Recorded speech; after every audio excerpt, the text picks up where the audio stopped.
ఆ ఎన్నుకున్న వాళ్ళు ఏమంటలేడు, జై భీమ్.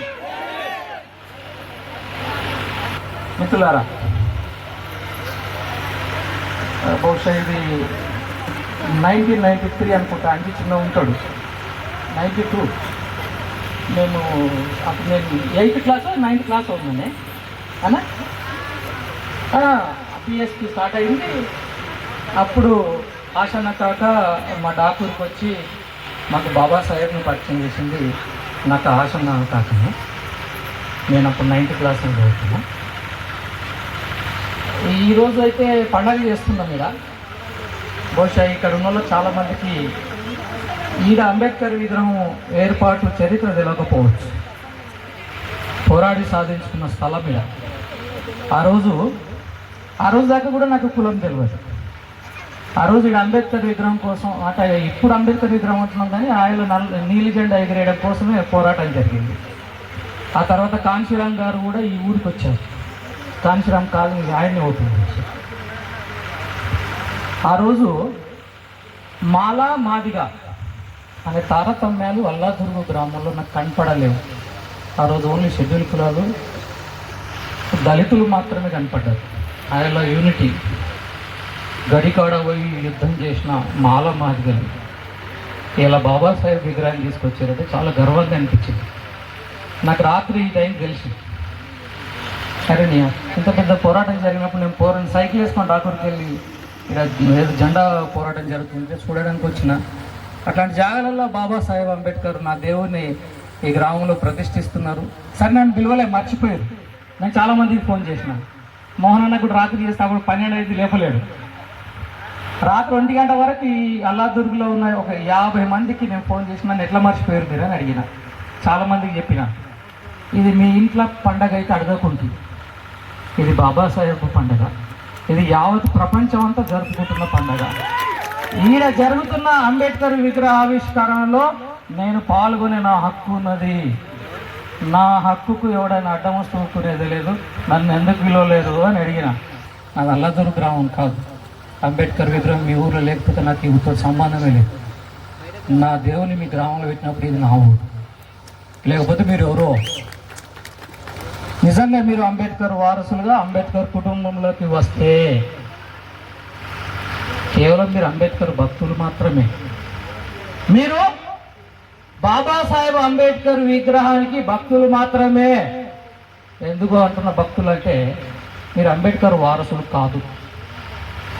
మీరు బాబాసాహెబ్ అంబేద్కర్ వారసులు కాదు. వారసులైతే ఇక్కడ మాలామాదిగా పంచాయతీ రాదు. మీరు బాబాసాహెబ్ అంబేద్కర్ వారసులైతే మాలామాదిగా పంచాయతీ రాదు. ఎప్పుడైతే మాలామాదిగా పంచాయతీ వస్తుందో అలా బాబాసాహెబ్ అంబేద్కర్కు మీరు వ్యతిరేకులు. ఈ దేశంలో బాబాసాహెబ్ అంబేద్కర్ అంటే ఒక రాజ్యాంగమేనా? ఒక్క రాజ్యాంగాన్ని ఈ దేశానికి ఇచ్చారా? అరే, ఈ దేశానికి రాజ్యాంగం రాక మునిపే నీకు హక్కులు ప్రసాదించిన దేవుడైనా ఎంతమందికి తెలుసు?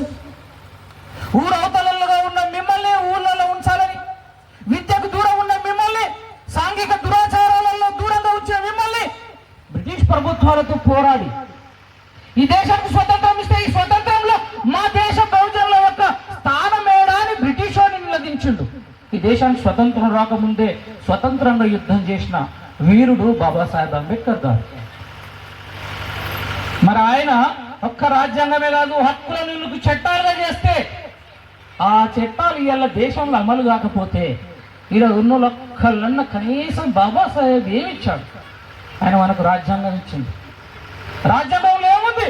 నీకు విద్య హక్కుగా ఉంది, ఆత్మగౌరవం హక్కుగా ఉంది, రాజ్యాధికారం నీకు హక్కుగా ఉంది. ఇవి నీకు దూరం చేస్తుంటే చూస్తూ కూర్చుంటున్నారు.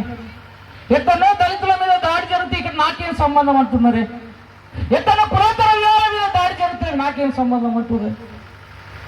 ఒకడు బాబాసాహెబ్ వారసుడుగా ఈ నియోజకవర్గంలో నాకు అసలు అంబేద్కర్ తాత అంటుంటుంది భూమయ్య సార్.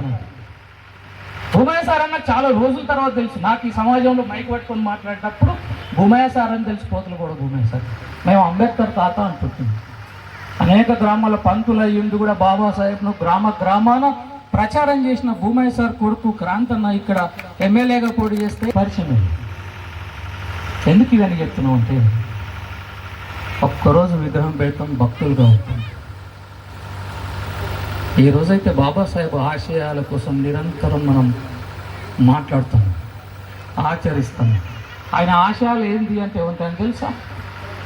కులాంతర వివాహాలు జరగాలని ఆయన కోరుకున్నారు. కులాంతర వివాహాల మీద దాడి జరిగితే అంతేందుకు మాలోనికి మాదిగోనికి కంచం పొత్తు లేదు, మంచం పొత్తు లేదు. మా డాక్టర్లో మేము ఇక మా మల్లన్న ఉన్నారు, మా అందరు మల్లన్న, వాళ్ళ మేనమారదలు మాదిగోడైన నేను వాళ్ళ ఇంట్లోకి వెళ్ళి మా తమ్ముని చేసుకున్నాం. మా మేనమారదలు వాళ్ళ పక్కింటి వాళ్ళకి ఇచ్చినాం. మా డాకూరులో మాల మాదిగలకు కంచం పొత్తుంది, మంచం పొత్తుంది. మీ అల్లదూరులో ఉందా? మీ అల్లదూరులో ఉందా? మాల మాదిగల మధ్యలో కుటుంబ సంబంధాలు ఉన్నాయా? ఆ కుటుంబ సంబంధాలు పెట్టుకున్నప్పుడు మీరు అంబేద్కర్ని ఎందుకు పెట్టుకుంటారు? మీ మనసులే కలవలేవు, ఇంకా కుటుంబాలు ఏడాలు కలుస్తాయి. బాబాసాహెబ్ అంబేద్కర్ను మీరు పెట్టుకున్నారంటే మీకు కులం ఉండకూడదు, మీకు మతం ఉండకూడదు. ఆ రోజు మీరు బాబాసాహెబ్ వారసులు అవుతారు. కాబట్టి అనేక విషయాలు ఇంకా చెప్పేటివి ఉంటాయి, కానీ నాకంటే మా రేంజర్ల గారు చాలా బాగా వివరిస్తారు. కాబట్టి మనం అంటే ఊరోళ్ళం ఇంకా అనేక సార్లు మేము మాట్లాడుకోవాలి. విగ్రహం పెట్టితే కాదు, ఆయన ఆశయ సాధన కోసం క్లాసులు పెట్టుకోవాలి, సదస్సులు పెట్టుకోవాలి, గుంపులుగా కూర్చొని మాట్లాడుకోవాలి. ఇవాళ ఒక్కరోజు విగ్రహం పెడతారు, మరుసటి రోజు మంచి మళ్ళీ ఎవ్వడు కలవడు. సూర్యకుమార్కు శ్రీధర్ కలవడు, శ్రీధర్ సూర్యకుమార్, మళ్ళీ ఈ విగ్రహం మళ్ళీ రేపు 14 దాకా మళ్ళీ ఇక్కడ ఎవ్వడు రాడు. ఏంటి ఇస్తాను? బాబాసాహెబ్ విగ్రహం పెడితే ఆయన ఆశయ సాధన కోసం నెలకోసారి కలవద్దు, 3 నెలలకు ఒకసారి కలవద్దు, వీలైతే వారానికి ఒక్కరోజు కూర్చొని బాబాసాహెబ్ సిద్ధాంతం ఏంటి అని చెప్పేసి అదొక్క రోజుతో చెప్పేది కాదు. ఈ భూమి ఆకాశాలు ఉన్నంత కాలం బాబాసాహెబ్ ఈ దేశానికి అండగా ఉంటాడు.